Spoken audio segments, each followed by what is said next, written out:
What you're about to hear isn't political theater. It's a direct warning about what happens when the rule of law is replaced by fear. In this exchange, Representative Julie Johnson confronts Kristi Noem with a simple but devastating truth. The fact that these Epstein files there are millions of more documents that are still reviewing at this point. You know, if this were a private law firm with 5% of the resources of the DOJ, this would have been done by the deadline. And they just missed another deadline, which is the report to Congress, which is supposed to list all of the politicians that are in their files, and also they're supposed to justify all the redactions 15 days after the first 30-day window. But the biggest problem isn't that they're missing the deadlines, it's what they're redacting. So they're citing the Privacy Act, and they're trying to pretend like that overrides a law that we just passed that says you can't withhold records to prevent embarrassment. They're also citing FOIA standards, which don't apply to our law, when they're trying to say that they don't have to release internal decisions. But our bill specifically says release internal decisions. So what are you going to do about it? We're looking at that. What's your timeline for inherent contempt? Well, she gets right to the point.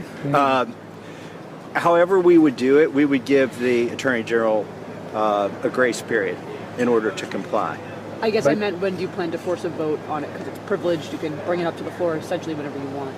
Right, so inherent contempt doesn't require the long timeline that a discharge petition would require because it's a privileged motion.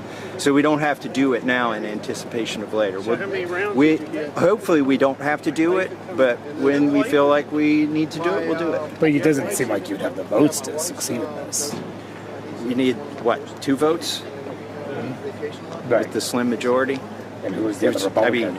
I think I had these conversations on these steps back this summer when you said I didn't have the votes for a discharge petition. Yeah, this is a different matter, though. It's actually exactly the same matter.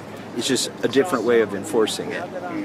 You said that you hope you don't have to use it, but you have it in case you do. What's the bar? What will be the determination if you leave it on the cutting room floor, if you bring it to the floor?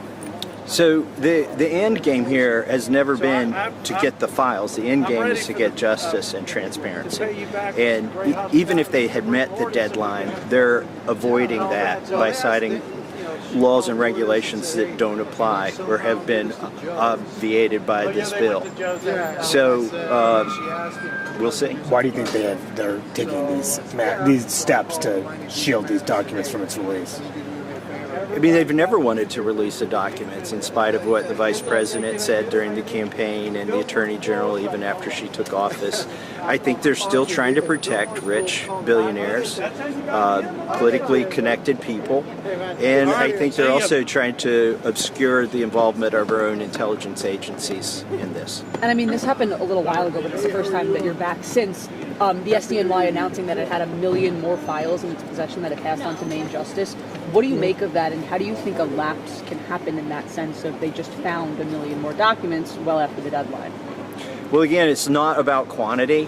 Yeah, they've got 1 million more documents, which might be 5 million pages.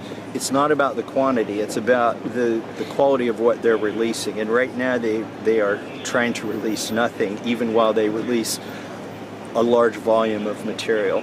And why are they just finding it now? They should have known about this a long time ago. I mean, Pam Bondi said she had found a trove of documents back last spring that she was reviewing, and then that went away. That's the other thing, they've had a year to comply with this, since this was a campaign promise, and so they shouldn't be taken by surprise by this deadline, and they shouldn't have missed it, and they shouldn't have missed the second deadline, because the second deadline is different than the first deadline. The first deadline was generally releasing it to the public. The second deadline requires them to do something for Congress that they are not now doing, which puts them in clear contempt. Julie Johnson directly confronts DHS Secretary Kristi Noem over what Johnson describes as systemic abuses by immigration enforcement agencies and a fundamental breakdown of the rule of law. Rather than framing the issue as a partisan or ideological disagreement, Johnson grounds her argument in constitutional principles, legal standards, and first-hand observations, arguing that current enforcement practices are actively violating due process and civil rights. Johnson begins by addressing what she sees as an escalating climate of fear across the country. She explains that this fear is not limited to undocumented immigrants, but extends to lawful residents, American citizens, and even law enforcement officers themselves. According to Johnson, this atmosphere is driven by rhetoric coming from the highest levels of government and filtering downward into enforcement behavior. She warns that such fear is dangerous because it erodes trust, destabilizes communities, and increases tension between the public and law enforcement.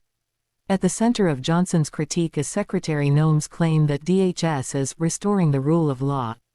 Johnson flatly rejects this assertion and explains that the rule of law rests on two core pillars, probable cause and due process. She argues that neither is being consistently respected. Johnson states that individuals are being detained or arrested based solely on appearance, particularly skin color, without any individualized suspicion or evidence of wrongdoing. She emphasizes that this practice is incompatible with constitutional standards and cannot be justified under any legitimate interpretation of lawful enforcement. Johnson further explains that due process, the right to a fair hearing and legal protections before being deprived of liberty, is being routinely denied. She describes cases in which individuals are detained for days without hearings, access to legal review, or meaningful opportunities to challenge their detention. According to Johnson, these practices represent a severe departure from constitutional norms and threaten the legal protections that apply to everyone in the country, not just immigrants. To support her claims, Johnson cites her visit to an ICE detention facility outside Dallas. There, she observed that more than 70% of detainees were classified at the lowest threat level and had no criminal history whatsoever. This directly contradicts repeated claims by the administration that enforcement efforts are narrowly focused on serious criminals or national security threats. Johnson argues that these findings expose a gap between official rhetoric and operational reality. The script also highlights the human consequences of these policies. Johnson recounts multiple incidents in which American citizens were detained by ICE despite clearly identifying themselves as U.S. citizens. Some were allegedly assaulted, suffering broken ribs, brain injuries, and other physical harm. In one case, an elderly man was reportedly knocked to the ground after asserting his citizenship, only to be detained anyway. Johnson stresses that such actions represent an alarming disregard for both civil rights and basic human dignity. While Johnson acknowledges that many ICE and Border Patrol agents perform their duties professionally and lawfully, she draws attention to the existence of bad actors who exceed their authority. She argues that leadership has failed to adequately discipline or rein in these individuals. According to Johnson, the lack of accountability sends a dangerous message that misconduct will be tolerated or ignored, further eroding public trust. A recurring theme throughout the script is oversight. Johnson emphasizes that congressional concerns have been raised repeatedly through hearings and,